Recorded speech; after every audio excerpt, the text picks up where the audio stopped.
Thank you for pressing start on episode 3 of Underplayed, KZUM's indie video game podcast. In this episode, we each have a secret game in review, and then we're taking a cooperative look at Manifold Garden, developed by William Chyr Studio.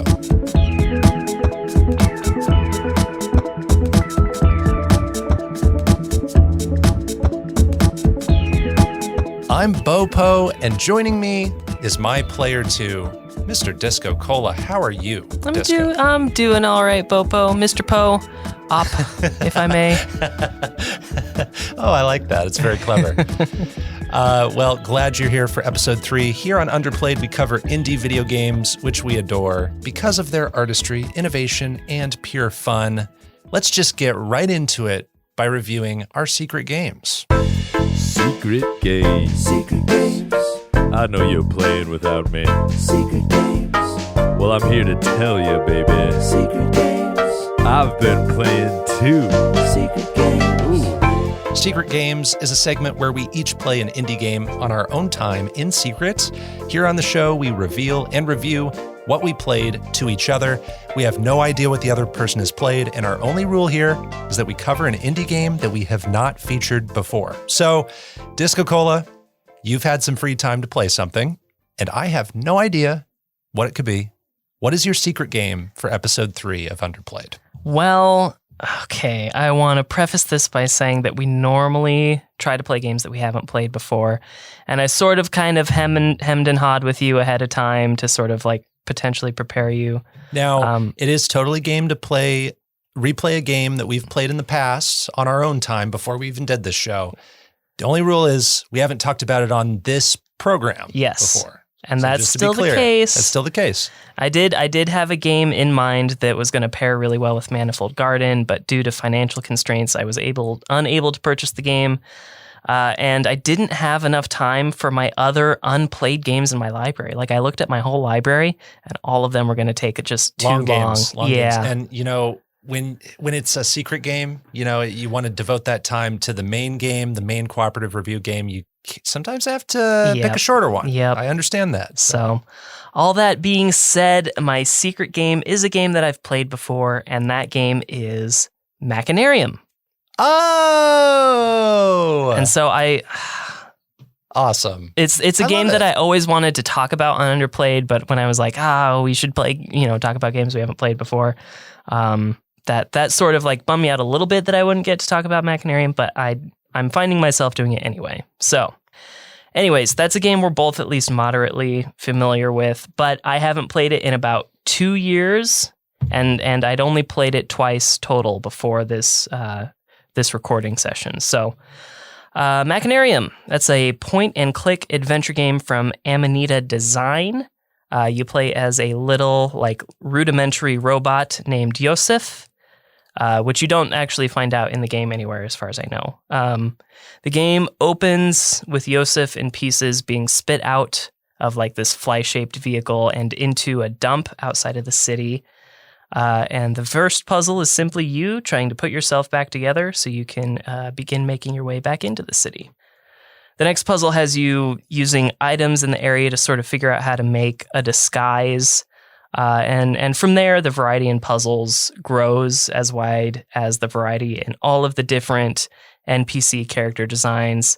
Puzzles vary from playing a game of Space Invaders to tricking a mechanical cat into incapacitating itself. So it's a wide variety of puzzle experiences. You learn through progression and sometimes idle animations. Yosef and his girlfriend Berta are often bullied by these characters that are part of the Black Cap Brotherhood.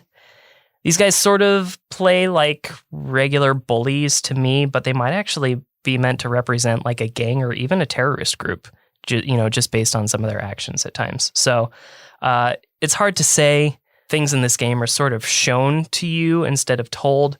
So most everything is really built on context. However, the story doesn't really play any bigger role than providing you with a goal. The real value is in the puzzles, the visual representation of the world, and the music. Now, I'm often quick to say that Machinarium is one of my favorite games of all time. But I have to say, playing this again, I have a little bit of a different opinion. So let's get into a little bit of a mud sandwich here. Okay. Visually, I think this game is very appealing. It has sort of like a hand pen sketched look, as do most of the Amanita design games. I would even say that that's sort of like the defining characteristic of this developer. However, at times it isn't always clear when elements are meant to be interacted with. So while that does mean that visually everything in the world is really consistent, it does leave you combing the entire screen at times looking for just anything you can click on, which is maybe the nature of point-and-click adventures anyway. But that can be tedious at times. The puzzles. This is the mud. Some of these are really interesting and bizarre. I'm thinking mainly of like a series of puzzles to get you to repair a street band's instruments. Some puzzles, though, are unlikely to feasibly be figured out without a guide. Some of these puzzles stuck with me after the first time playing it because of that. But there are a few puzzles that are just absolutely infuriating every single time you do them. It doesn't matter if you have the guide or not. That being said, the game has a built-in solution. Like you have to play a little mini game to unlock the solution to the puzzle if you find yourself stuck for a very long time. So that's a nice treat. Not a lot of puzzle games do that. But the reason that I've always been such an advocate for this game is the music. The soundtrack of Machinarium is done by Thomas Dvorak, otherwise known as Floex. And this video game soundtrack is my absolute favorite of all time. And I've learned in recent years that I'm not alone in that either. So in the end, when I scale for how much I like the soundtrack, I have to give this game an 8 out of 10. Visually, still super appealing. Very creative puzzles, even the ones that are super infuriating. But when I consider the soundtrack in its whole, it boosts the score to a 9. So real answer is 8, but I will always love it that much more because of the music. But I'm finding that maybe just I don't love puzzle games that much. Interesting. Well, it still fits kind of with our cooperative review game that you picked a puzzle game. It might look very different. The way you interact with this game's world is different than that of Manifold Garden, but I think this is a great pick for this episode. Fascinating that this has your favorite soundtrack in games. I didn't know that previously, and you and I have talked about this game quite a bit. Makes sense that would bump your rating up so high despite some of the flaws you saw this time. And I'm sorry you saw those. You noticed those a little bit. I've played this game too, and I've never finished it, actually. I understand it's a short game, like you mentioned, but I found a lot of the puzzles kind of obtuse in their solutions and stuff, and I remember looking up stuff, not necessarily with the in-game help, but actually just consulting a guide. But I do remember some of the puzzles do stick in my mind. Puzzles where Yosef grows and shrinks in various combinations, because he's a robot that can kind of scrunch down to the floor in a flat fashion, or he can grow his legs and kind of just become this really tall guy. Yeah, like his little cylinder torso telescopes. Yes, that's a great way to put it. The telescoping added some really memorable character visuals and allows you to interact with puzzles in kind of this vertical fashion at some points. Some of those puzzles, again, are really hard to figure out on your own, might take a lot of experimentation and just guessing and checking. I remember doing guessing and checking in this game quite a bit and doing that thing that I find myself doing in not just puzzle games, but a lot of point and click adventure games where I'm just clicking everything on the screen and dragging items to every other item on the screen and seeing what works. So that is what I would call kind of like the experimentation of solving the puzzles in this game for me, is like that guessing and checking. I didn't always find that appealing, but yeah, I agree that the art design is very nice. Some of the developers' other games are like the Samarost games. I don't know if I'm saying that name right, but they make other kind of point and click puzzle games like Rocket Man, The Quest for the Rest, Botanicula. There's a game called Chuchel that I've always found appealing visually. I really like the look of their games. And I want to revisit Machinarium at some point and finish it because I feel like I owe that to the game. I've started it twice, actually. Yeah. I've played this on PS3. I played it this time on PS4. It's on Switch. It's on iOS. It's on Mac, Linux. Windows, Android, Xbox One, PlayStation Vita, Wii. I mean, it's on everything. PlayStation 3, You can play it 4. on an iPad. Yes, you can play My it friend. on a BlackBerry Playbook if you want. This is available in a lot of places. It's a fun casual game. It is. I wouldn't take it too seriously. Yeah. All right. Well, that is DiscoCola's secret game, Machinarium. He rated it an 8 out of 10. It's time for my secret game, Disco. And there is actually a similarity between all three games we're talking about on this episode. Okay. Actually, there are a couple similarities. One is that they are all puzzle games in some way. The game I picked has a lot of synergy with our cooperative game, which is Manifold Garden. And all three games I'm noticing start with the same two letters. Oh. Yeah, M-A. Interesting. My secret game is Maquette. I haven't heard of this game. Maquette is a 2021 first-person puzzle game developed by Graceful Decay.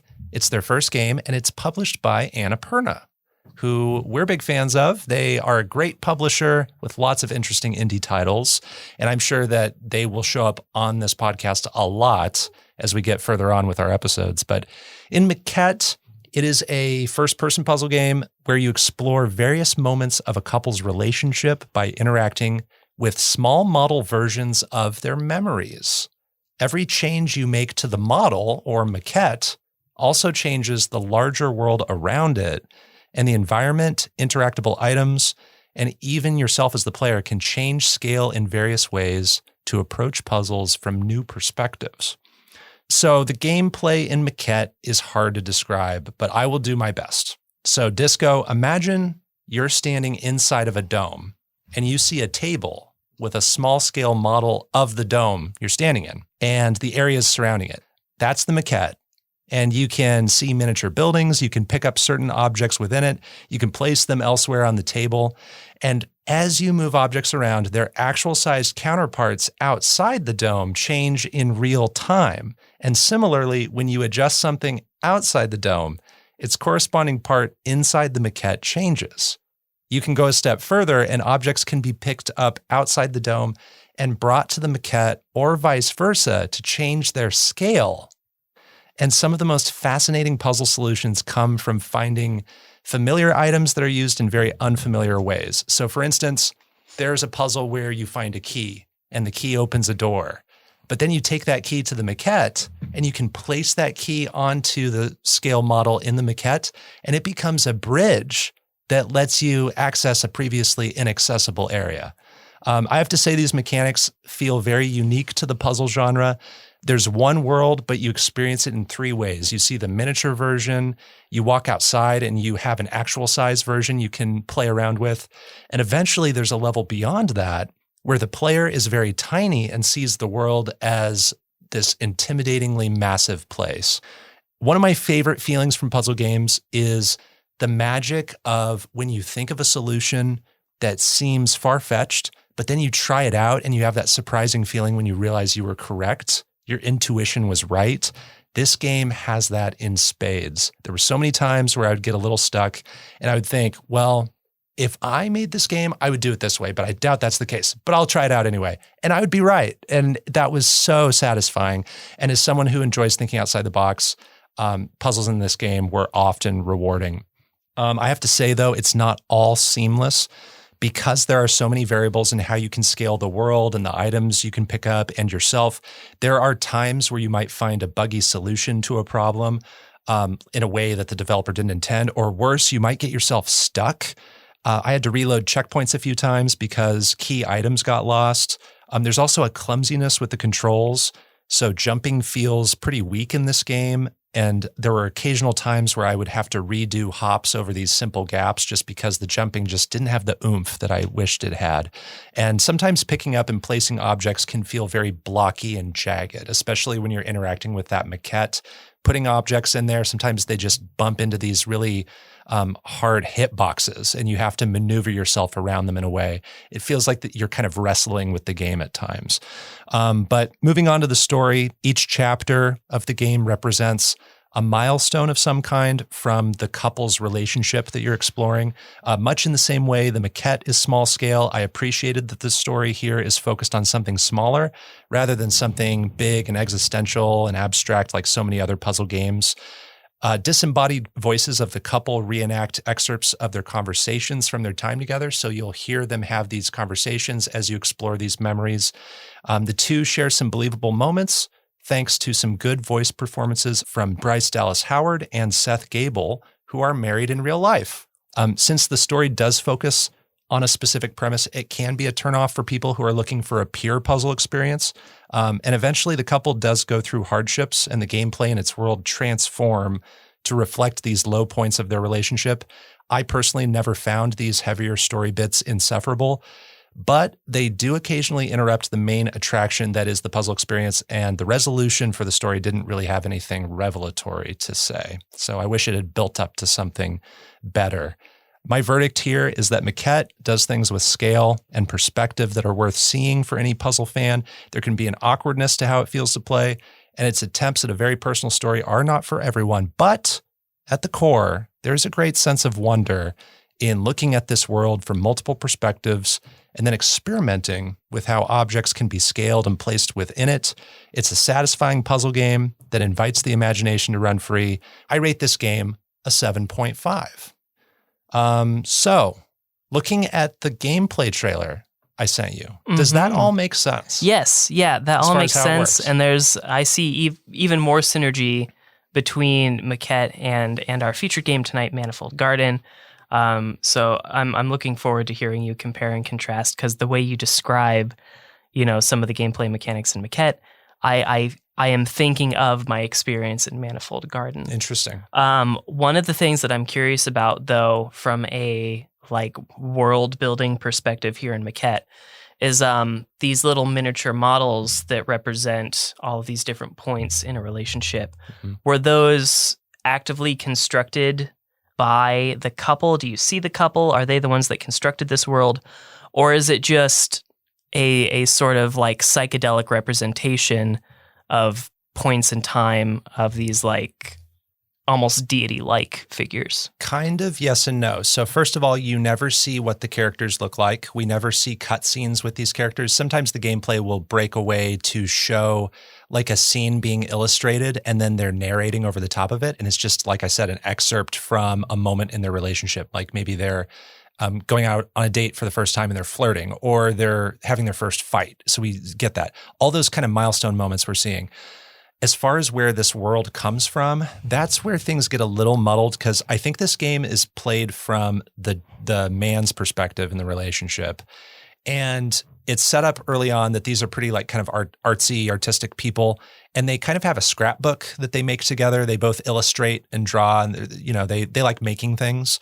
And so that's how they documented a lot of their relationships. So part of this game is exploring the visuals through kind of this storybook feel, and that's kind of where the Maquette comes from. But I feel like it's really weakly tied to the Maquette itself. You kind of see that there's this storybook, scrapbook going on, but they kind of abandoned that. It's not really committed to in a way that I would have preferred. It could have been more consistent in that way. So wish it would have made more sense as far as where is this kind of abstract world coming from? But I don't know that the game really also needs to explain every part of that. That doesn't sound like it matters too much. I was just curious about it. That's kind of what drives it, though. The game feels like it does need a reason to bring in this Maquette, and the way it does that is through this scrapbook. I thought about including that in my story summary, but it was really convoluting things, so I left that out. Mm-hmm. So, does that make sense? Yeah. And also I did write down some Maquette comparisons to Manifold Garden, so I can get to those if we have time.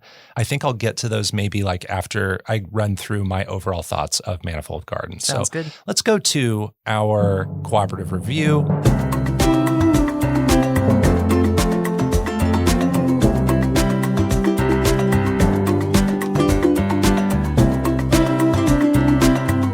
Our cooperative review game is Manifold Garden. It is a first-person puzzle game developed by William Chyr Studio, first released in 2019 on its initial platforms. In this game, you have a wordless dimension of endlessly repeating abstract architecture, and players change gravity in 6 directions and manipulate doorways, switches, portals, waterfalls, and more. As puzzles progress, the player can grow trees and bring color and other natural elements to a lifeless world. So, Disco, this game is interesting for so many reasons. Manifold Garden took at least 7 years to make and largely started with just one person developing, William Chyr. He added more personnel later. That fact alone is awe-inspiring. And then there's its look. This is a game that's inspired by so many art forms. Most people familiar with its marketing know that the developer is pulling off this MC Escher style. And William Chyr has noted other modern inspirations, such as games like Antichamber, Portal, Fez, and The Witness. He's even cited movies like Inception, Blade Runner, and 2001: A Space Odyssey. So my question for you, did this amalgamation of influences work to pull you into the game? And what were your overall thoughts of Manifold Garden? So the thing that had me interested and excited to play Manifold Garden in the first place were all of these visual inspirations, because I was really fascinated by that repeating, sort of very sharp edges repeating, world, and seeing how that translated into a game. And so, I would say that it did pull me in. There were elements that I wasn't expecting when I first started. Like, I wasn't expecting Portal elements to play a role. I didn't know what to expect as far as gameplay was concerned, but I definitely see the inspirations from Portal. I wasn't expecting to change gravity, but I can't imagine playing a game like this without being able to change gravity like we do. So of course it pulled me in. It's a very visually fascinating game. It played a big role in why I wanted to play it in the first place. But my overall thoughts on Manifold Garden, like I said during Machinarium, I think ultimately puzzle games just aren't my favorite. All that being said, I was very happy, sort of the feeling that you talked about in Maquette, just sort of experimenting and finding solutions that I wasn't expecting. Because the cool thing about this is that I ended up getting through the entire game without using a guide, and I was pretty proud of that. Like, I'm not an idiot, but I'm not I'm not getting a MacArthur grant or anything either. Sure. So. I felt very proud to get to the end of the game without having to use a guide. That's not to say that I didn't get frustrated at many parts. There are certain puzzle elements that even once I figured out how to use them, that I still hate. And I think back on them very poorly, and I do not miss those certain puzzle elements. I'm thinking of the giant blocks that you have to move with manipulating gravity to ultimately, like, I hate those. Create the channel of power. Yes. Despise that puzzle. Very frustrated. I think it might still be on my Twitch, channel. If you go highlight. Yeah. If you go look back, you can hear me cursing about it. But yeah, there's a lot of cool stuff going on. I love all the different colors. I love that you are rescuing colors. There's a lot that's I haven't quite figured out about the game, but I don't need to. Yeah. It's very abstract with its story, if it has one, but it does feel like you're doing something kind of noble. It feels like you're bringing life to a colorless world, or it's very minimal in color, and you're growing these trees. If there's a story here, I'd say it's really hard to spoil. I really don't think there is like a plot to this. I agree. I don't think there is. I was kind of thinking when I first started that I'm in like a purgatory area, and maybe I'm, unlocking gates to get out or something, but sure. That holds up just about as good as anything else, I would say. Okay. Any other overall thoughts? I don't think so. I want to hear what you have to say. Well, this is a game that impresses me simply because I can kind of imagine how logistically nuts it would be to pull this game off. Even as someone who doesn't develop games, it constantly feels like magic is just being performed under the hood to make it all work. And I don't know how it works, but I also recognize that there is magic going on. It's a puzzle game all about building stepping stones of logic. You methodically learn the ins and outs of how you manipulate this gravity. And it's not just, up and down. It is 6 different directions. And the game gives you just enough environmental hints to guide you on what you should be solving. It's a masterclass in showing large scale while also not alienating the player. The world often stretches into infinity in all directions, but the game is designed in a way to guide players intuitively from place to place at the same time, which made me feel like I was a master navigator at times. Like, this is a giant world that I'll never be able to explore all of. And I know it's all a visual trick, but I always felt like I had a clue as to where to go next, and that made me feel powerful. The game feels good and snappy to play. This is a contrast to Maquette. I'd say this game feels a lot better to play than that one. There was a time or two when an essential item disappeared or didn't spawn for me, but overall the game feels very stable, which is noteworthy because you can endlessly fall in this game. This game becomes Portal. Mm-hmm. You can just jump into a chasm with crazy architecture whizzing by all around you. That's where another strength of this game shines. It can give you this exhilarating sense of free falling. There were times where I felt my heart having that fluttery feeling when you go down a roller coaster, since the free falling is essentially repeating bits of the world over and over, I never felt like accidentally falling was a mistake too. Mm-hmm. Like that worry of, am I going to backstep into an endless pit? That feeling left me because I knew, I could always just catch my footing again and pick up where I left off. So that's a freeing feeling. A huge part of this game is changing gravity and solving cube puzzles. Those aren't inherently innovative game mechanics. So the true strength of this game's design is in how it fits those mechanics into a world that pulls off a lot of technical tricks. The gravity changing is what contributed to my shorter overall play sessions with this game compared to other puzzle games, including Maquette.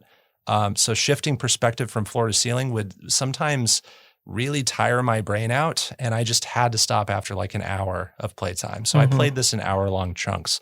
The game is also so lonely that it would give me this recurring empty feeling. There's no spoken story, no real plot. You grow trees, you introduce natural elements to the world, and it's all very pretty to look at, but at times also left me feeling, but to what end? So my verdict would be that the game has striking imagery, and you could pull any screenshot from this game, put it on your wall as decoration, and that would be awesome. And it has intelligently designed stages that subliminally communicate where you should go while making you feel like you have this awesome intuition, but its world is lifeless. So the motivation to continue feels like it's driven solely by its awe-inspiring design and the satisfaction of solving puzzles, which I thought ramped up in difficulty in a pretty logical fashion. So for any fan of MC Escher or cube puzzle games, I'd say this is a definite recommendation. I would rate Manifold Garden a 7 out of 10. I don't know what you rated it. I didn't rate it yet. Yeah. I suppose after hearing you talk, I remember that there were several occasions when I was playing this that I was like, oh, that's really intelligent design. It teaches you this thing here and adds this, variable here. And I remember saying that at least 5 or 6 times and being really impressed with a lot of the level design. At the same time, there are a couple of puzzle elements that were introduced that were not explained very well and took me a little bit of exploring to finally figure out how to do it. But ultimately, in the end, I also want to give it a 7. I think the music's very good. I still love the visual style, even though it didn't totally meet my expectations from the trailers and stuff. It's still really pretty to look at. It incorporates colors in really fun ways.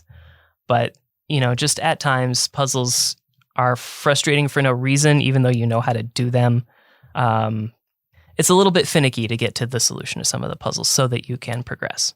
True. Yeah, it does. And the ending, I don't feel like paid off for me. There's a sequence, and it goes on about 3 times as long as I feel that it has to. When thinking about the influences I spoke of at the top, talking about the synopsis of this game, That's where I really saw the connection to 2001: A Space Odyssey. And that's one I haven't seen yet. The end of this game is the end of 2001: A Space Odyssey. It is nuts. And, I won't spoil anything about that movie, which is really abstract and open to interpretation. So it's kind of hard to spoil. But I saw the parallels there and I kind of appreciated it. But at the same time, kind of lacked personal meaning for me. I didn't find myself bringing any of my own experiences into the story and like having a connection in that way. Not that that's necessary, but it didn't do me any favors in the ending department. So it felt like you were supposed to feel something, but didn't. Yeah. It has this feeling of like wanting to be profound, but maybe not. It's done in a way where you can't really express what happened. So it's hard to talk about the end. And there's actually two different endings depending on. There are, and I haven't gotten the other one yet. Yeah, but so, I plan to. Most satisfying moments. I want to talk about these if you have any. My first discovery that there were portals in this game. I didn't know that, Portal was going to be an influence in the way that it was, but it happens kind of out of nowhere. You just go through this door and it doesn't look the same as when you walked in. And there's this initial confusion, and then I look behind me and I go, "Oh, we're doing this now." That's I can dig that because I've done this before. It's a little bit of familiarity, but it's also changing up what I'm doing in this game. Yeah. And that's the one I was thinking of where I felt confusion with a new puzzle element out of nowhere because I ran around that room with the like 2 or 3 portals like several times before I even realized what was happening. And so I felt really frustrated when they introduced that. And they only used it maybe 2 more times before the end of the game, I think. Yeah. If there's a particular part of the game you don't like, a particular kind of puzzle you don't like, thankfully none of the puzzles are done that much relative to each other. Like I feel like there's a good balance of how often the puzzles are used. You also talked about those platforms that change with certain directions of gravity, and you have to line them up in a certain orientation to make a power chain, right? I hated those too.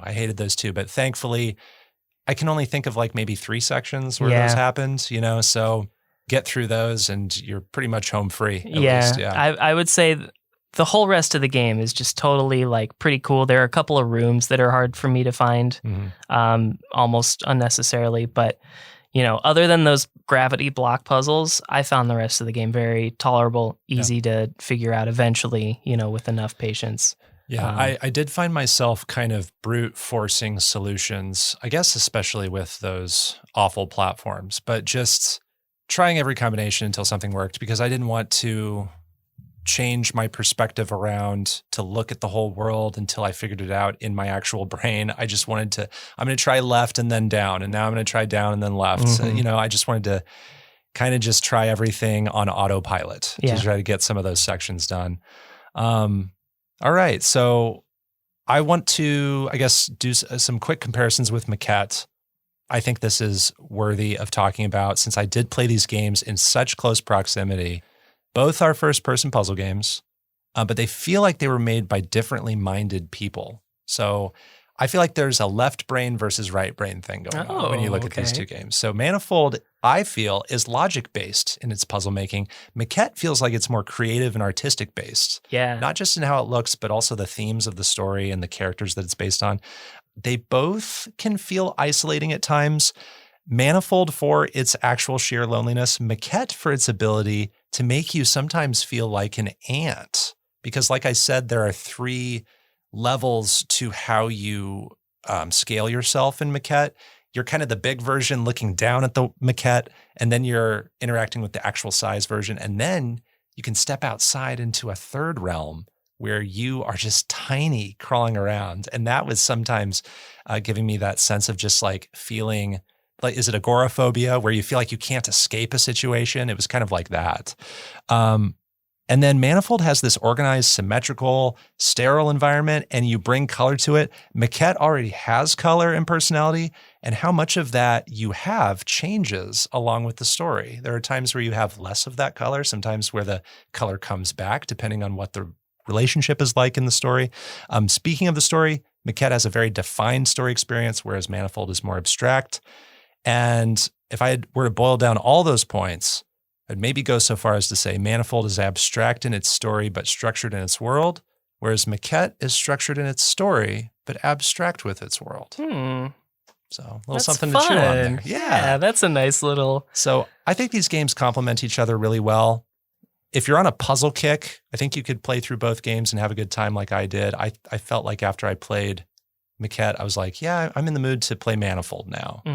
But if you're kind of not a puzzle person or you've just played a puzzle game, and I wouldn't recommend playing these games then back to back after that. So any other thoughts on Manifold? I have nothing more to share. It was a good time. I'm all for color coordinated cubes. Absolutely. It's a great cube puzzler. It has beautiful music. Yes. Oh my goodness. Yeah, absolutely. Yes. That's one of the first things you pointed out to me when you were talking very vaguely about your time with the game after you had a play session or two with it. Yeah, beautiful music. That's one of my favorite aspects of the game as well. Disco, thank you for talking about those two games that you played with me.